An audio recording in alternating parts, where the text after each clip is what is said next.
Good morning, Bellows Falls and Keene, and it's Mike and Marty on the feed on Wednesday, June 7th. Here we are into the month of June. Today we're going to be talking about restorative justice with Mel Dawson and Lauren MacArthur. Welcome, guys. But first, Marty with local events. Local events. So at the Bellows Falls Opera House this week is Spider-Man Across the Spider-Verse for week number 2. I've seen some chatter on Facebook. I just kind of want to put this plug out there about how the Opera House is getting these movies and they're staying for 2 weeks or 3 weeks, and it's hard to get, the more, I don't want to say regular movies. Yeah. The movies like Are You There, God, It's Me, Margaret, or I can't think of what else is coming out right now. The Opera House doesn't always have a choice on what movies they get. They kind of have to. They're at the mercy of the distributor. Yeah. So I think if we can just give them some grace and be happy that we have what we have, and they do their best to get to the movies when they can. Mm-hmm. So I just wanted to. That was just me wanting to do a public service announcement. Well, I know, it's sort of frustrating because the market's so small, and then the distributors make them keep some of these films for 3 weeks, which is crazy. And it's like, well, everybody in Bellows Falls has seen it 5 times. Well, anyway, that's why it's good that they have classic movie. So the classic movie this week is in honor of Pride Month. There are a lot of events happening in Bellows Falls for Pride Month. And the movie this week is The Adventures of Priscilla, Queen of the Desert, and it's sponsored by Keene Pride. Coming up on June 10th, I hope you've already heard of this, and I hope you've bought your tickets, is the Bellows Falls Festival. Full day of music, food, adult beverages, non-alcoholic beverages, women's club cookies. I mean, what more could you want? What else? What else is there, really? I believe, fingers crossed, the weather's supposed to be good. They're saying it's going to be good. So down at the Waypoint Center, you can get your tickets at the door. You also will, when you come in, you will get a wristband. So that allows you to go in and out of the festival. Like if there's a band that you want to see early in the day, but you don't want to stay the whole day and you want to come back for the closing band, or if you want to come back to see Wild Goose players, because they are going to close the evening with, I don't know many details, but from what I've heard through the grapevine, a spectacular Wild Goose performance. So you won't want to miss it. Then on Sunday, there's a celebration of life up at the Meeting House for Ray Masuko. It'll start at noon, and that will include music as well. And I still haven't heard who or what, but I'm sure it will be one of Ray's favorite bands. So, okay. Good. Welcome. So, Mel and Lauren, welcome. Hey. Thank you for coming. Great to be here. So tell us a little bit about yourself, maybe first, and then lead us into restorative justice and what you guys do. Okay. Yeah, well, I'm Lauren MacArthur, and I live in Marlborough, Vermont, actually, but I'm a big fan of Bellows Falls. And I got into restorative justice, actually, when I was a teacher at the Compass School over in Westminster, and they have a student-led restorative justice committee, and when I first became a teacher there, they're like, who's interested in doing this? I'm like, oh, me.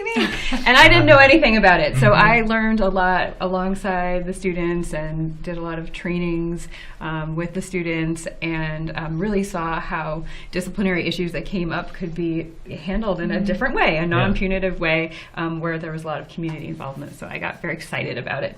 And I stopped teaching to have children and do some other things. I'm a farmer as well, and people always ask me, do you want to go back to teaching? I'm like, yeah, maybe, but I really love the restorative justice part. So that's great. I landed back at the Greater Falls Community Justice Center, and in addition to doing the reparative panels that we have at the center, coordinating those, I also do trainings in schools in the area. We work with about 8 or 9 different schools throughout the region. Do you work with setting up restorative justice within schools? Yeah, we help train staff and students. We help deal with harm repair processes that come up, and also some after COVID, a lot of communities were really fractured, staff communities, school communities, and they wanted some help in just coming back together and listening to each other and understanding each other. So that's nice. We do some work, just community building as well as trainings. That's so. I'm just going to go outside the box a little bit because I thought of it. So that's kind of like maybe creating a generation that restorative justice is the norm. That's what we're hoping. That's great. Yeah. And we're seeing it actually coming out. The elementary schools here have been doing a really nice job using restorative processes, and you're seeing that coming up through the middle school now, and being used to being in circle. That's great. Yeah. So that's one of my passions, really, is working with the schools. How about you, Mel? Hi. So I'm Mel Dawson, and I just joined the Justice Center, 6-7 months ago. It wasn't very long. I started in November, I think. And before that, well, first of all, I live in Westminster, so right down the road. And I have 3 kids of my own, and I was a family therapist for a long time. So I did a lot of different kinds of work in that field, and then I kind of stopped doing that and just needed a break, and felt through my parenting and just through the work with families over the years that treating kids and people in general in a restorative way rather than a punitive way was just aligned with my values and the way I worked, and I saw it really work with families that I worked with. So then I got in touch with Lauren to volunteer, or Lauren got in touch with me through a friend, and I started volunteering as a panel member, which we'll kind of explain later on a reparative panel. And then it just kind of worked out that they needed another person, and so I joined the team. And I'm doing, so I do reentry work with incarcerated individuals coming back into the community. And we do something called COSAs. Also, we run COSAs, which are circles of support and accountability. So those are also a kind of panel that we'll talk a little bit more about probably in a bit. And then I also do victim advocacy, or what we call harmed parties. Like, I work with the harmed parties in these situations. So I might reach out to anyone who's been harmed in process, and that if we're working with a party that harmed, I'll reach out to the person that's harmed, and then get their voice and have them be a part of the process as well. And I'm also doing a little bit of work in the schools, but one-on-one with some students as well. So what's your relationship between you, the police, and the judicial system? Is that in your slides? It is on the slides. I was going to say, that's a great question. Yeah, we could look at the slides. Yeah, sure.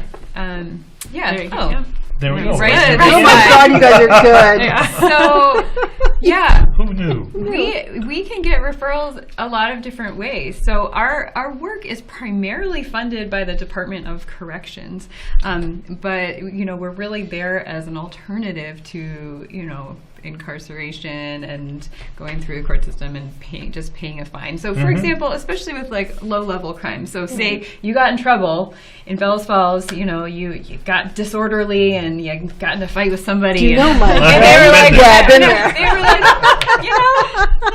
we know you have a great TV show, and we've never seen you get in trouble before, and it seems like this is something that you could work out. They might send you to us for our pre-charge program, and that program for low-level crimes allows people, especially if you don't have anything on your record, to come through and go through a restorative process, and then you don't end up with a charge at all. Charged. Exactly. You don't go to court, you don't have a charge, and you hopefully have a more meaningful process where things are resolved. So we've had people come in, the police have referred them to us, people who have gotten in a fight outside, at 7-Eleven.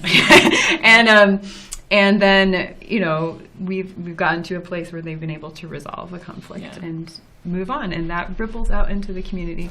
So we have the police refer things to us. Also, the courts refer cases to us. So people coming through the court, they have a case adjudicated, and then as part of their sentencing, essentially. Often there's a choice. They could pay a fine, or they could come do the program. So it allows some choice.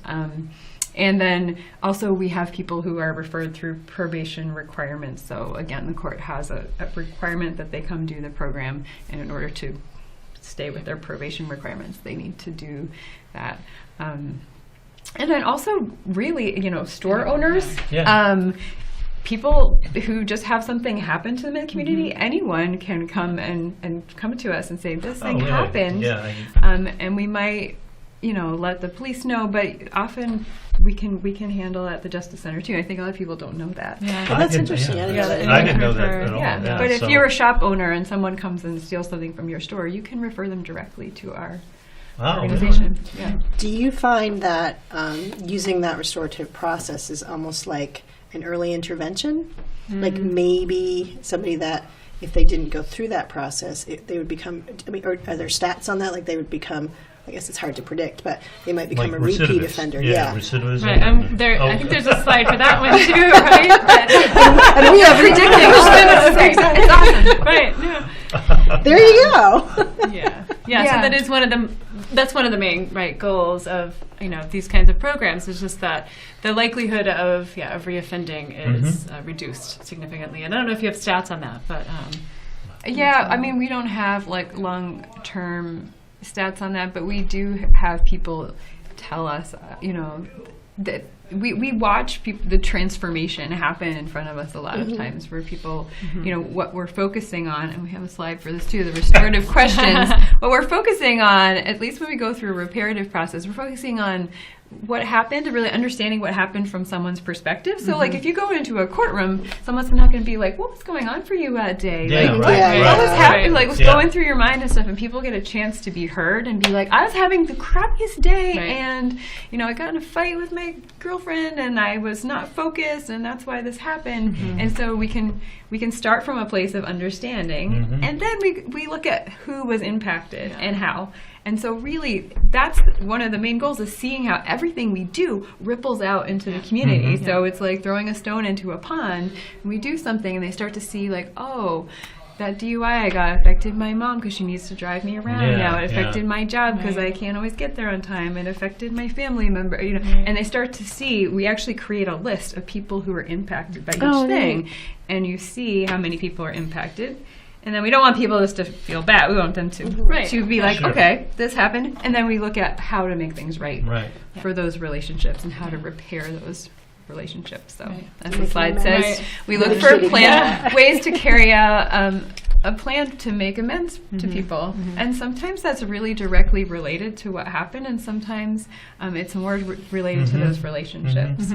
So for example, we had a guy who he took something from a store, but in our conversations, it turns out he was really struggling with anger management. And so one of the ways that he made amends, because his family was impacted so much by him shoplifting, that he followed through on some anger management work. And you wouldn't necessarily think like, oh, you shoplifted, you should do anger management. It doesn't. It but in the process of yeah. understanding how it impacted people in his lives, that's how he made it.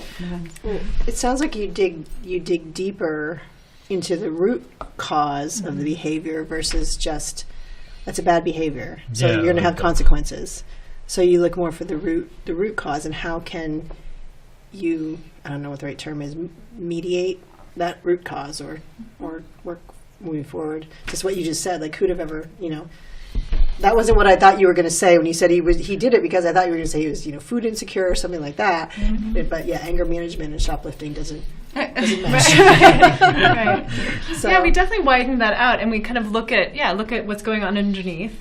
And really, when those kinds of things are addressed through this process, that the rate of recidivism goes down, Right. hopefully, because they're addressing these things that would possibly cause them to do harm in the future. Yeah. I remember quite a long time ago, we had a couple of guests on from GFCC, CJC. That is the hardest thing. It really is. It's like a tongue hard to get twister. used to, yeah. And they spoke about that Vermont is kind of leading the way, or was at that time leading the way. Are we still leading the way on restorative justice? We still are. There are more states now. For a while, we were the only state who actually had restorative justice embedded in our justice Really? system. Wow. Now that has changed.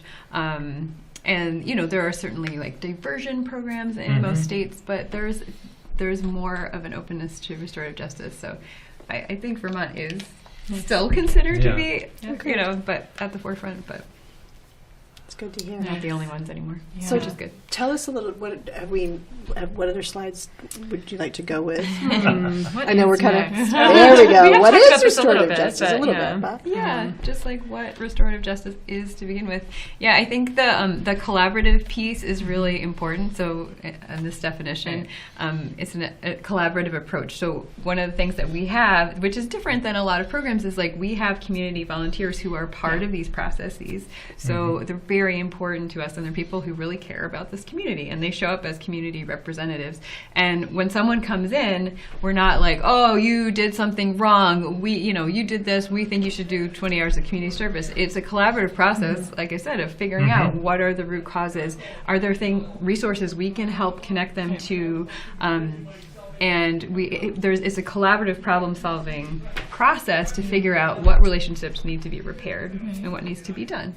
And through the process, they create new relationships with community members and feel supported, and they get to tell their story to people that they wouldn't have otherwise gotten to tell their story to. And I think they just feel, they feel just more supported in general with the community. And is that just like the heart of COSUs? Yeah, COSA, right. COSA, So it's, and that's okay. I always And put a U on it. I don't know why. That's okay. And I don't know if there's a slide. I don't know if There's there's a a slide on slide our programs. Okay. Yeah. COSA, just as a reminder, is the circles of support and accountability. So, so when someone's going to be released from prison, and we work mostly with people at Southern States Correctional Facility, and when they're getting ready to come back into the community, we will, if they want to, it's a voluntary program, and all of our programs, I should say, are voluntary. I think unless they're probation and parole, but for the most voluntary part, that way. right. That we form a panel of volunteers again from the community, and we meet weekly. And so because a lot of times people need a lot more support, and we just kind of go over what their needs are and provide relationships with the community members, and just support them in really whatever way possible. Like, for example, we're doing one right now, and this person in particular also needs some therapy, but cannot find a therapist, and so we're helping them find like a group that will help with that or something. And transportation can sometimes be provided, and connecting them with services and things like that. So just to feel like you're actually connected to your community. And the COSAs can actually start 6 months before someone's released. So lately we've been going back into the prisons, back into the Southern States Correctional Facility to do COSAs in the prison to start, so the person feels supported already when they come out. And that's really been important because during the pandemic that was not allowed, and so that made it really hard for these programs to keep going. And then the other thing that we're doing in terms of the incarcerated individuals work is some of us are going in now to do some restorative circles in the prison. And this is the first week. We're starting tomorrow, actually, for our first restorative circle in the prison. So we're excited about that. What's a restorative circle? So kind of what Lauren was talking about. So just kind of teaching and also getting to know what they know about restorative versus punitive practices, and so kind of making that distinction, teaching about that, and then giving them the opportunity to share kind of what their experience of that is and how they could live kind of a life that is more oriented in kind of more restorative way instead of punitive, because they've been treated in a punitive way a lot of the time. And that's kind of all, a lot of times all our incarcerated individuals have been exposed to. So just to open it up and teach them a little bit more about that and have them explore and experience that. It seems like it's more of, what I'm hearing is teaching them to kind of own how they're feeling, and then own their choices, and then know that they have choices. They don't have to keep repeating the same cycle. Like, what is it? The definition of insanity is doing the same thing over and over again and expecting a different result. So you're kind of giving them the opportunity to embrace a different result. Right, absolutely. And that is the accountability part in the COSA, right? So they have support from community members, but also learning how to really just hold themselves accountable and making sure that their actions are not impacting others in a negative way. And so just learning to live, a different way. But it also sounds like you're incorporating the community in the process much more than a jury of your peers. Well, no, I was thinking more. We sort of say, someone did something wrong. Well, that's the police. The police need to deal with that. And you guys are making it the community needs to deal with that. There needs to be a much deeper approach to that. Right. And you do work with the victims too, and I was because part of the process I've been going through as we're talking is, you know, when the police handle a problem, it's sort of just, you know, this is it. You're going to be there's no control. The community does. Once the police get involved, there's probably little control. They control the situation. It was one of the issues we dealt with when I worked with mental health, and so where I lost my thought, but because it's black and white, and the police are involved or not involved, you guys are bringing in the community, but also the victim. If a person is if the perpetrator or whatever you call them is dealt with by the police, the victim doesn't necessarily get anything out of that. You know, a person going to jail for 6 months doesn't really help the victim or help them get their justice, their portion of the justice. And so is that some of the stuff you work on, or? Yeah, and just to be clear, so I am officially a victim advocate, but Lauren also works a lot with the victims as well. And yeah, so that's exactly it. We try to make sure that the victims' voices, at least if they don't want to be involved in a process, sometimes it's really not something they want to do. They don't want to be face to face with someone who they've been impacted by. But we try to at least bring their voices, and we try to center kind of our work that we're doing with even the person who did the harm. We try to center the victim's voice there, or try to center like the victim's experience, you know, or the harmed party's experiences. So yeah, we definitely bring that in, a lot. And like Lauren talked about the ripple effects, you know, just like the lot more harmed parties than you think, not just that one. Not just that one person, right? Because, you know, like nobody exists as an island, and I think we get so like this sometimes. And I'm not saying I mean, everybody does that in their life now. We're so like this. I mean, just driving now is crazy because people are like this. And most of these situations are not black and white too, and so often there is like a responsible party and a harmed party, but often there are there are shades, there are lots of gray areas, and so we can explore those. And we can say to someone might come in and be like, well, this is not all my fault. And we're like, okay, well, what part is yours? And can you own your part? And then we can also, the community members can also hold some of the other parts. And sometimes those parts are like just the fact that it's hard to access mental health support and things like that. And we can be there and be like, yeah, that's true. And we're all responsible for that, you know, and we can take responsibility for that too. So we are down to about 2.5 minutes. I know we told you it was going to go fast. So if you could talk about how to reach you, contact you, because I'm assuming you need volunteers for both. We love our volunteers, and we have so much fun. And I usually make cookies and let's see. What does it say on there? So for this, if you want to become a volunteer, you get in touch with us, and the next slide will give our contact info. But there is some training that's required. None of it's too onerous.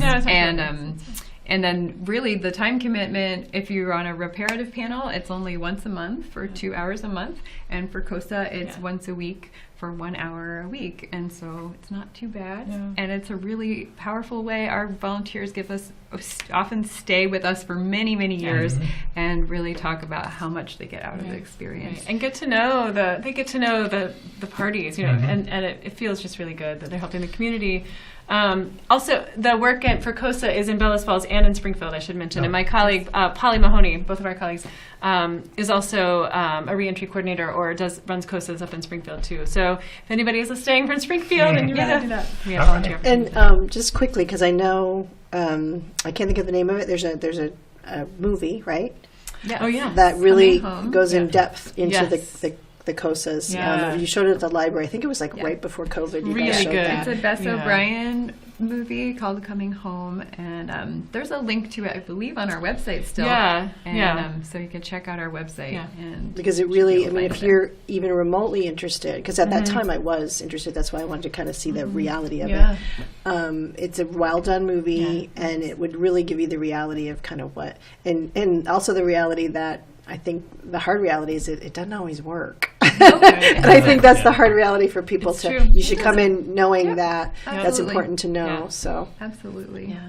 So Yeah. I think we are close. Yeah, so, well, thank you so Yeah, much. thank you Yes, for thanks for having us coming in, today. and I Yeah. hope you'll come back sometime and give us an update and some Yeah, more that would be great. information, because it seems like we've only skimmed the surface. Yes, for sure. Yeah. Yeah. All right. Pleasure well, being thanks everyone, and we'll see you next week. This is Mike and Marty in the feed. All right.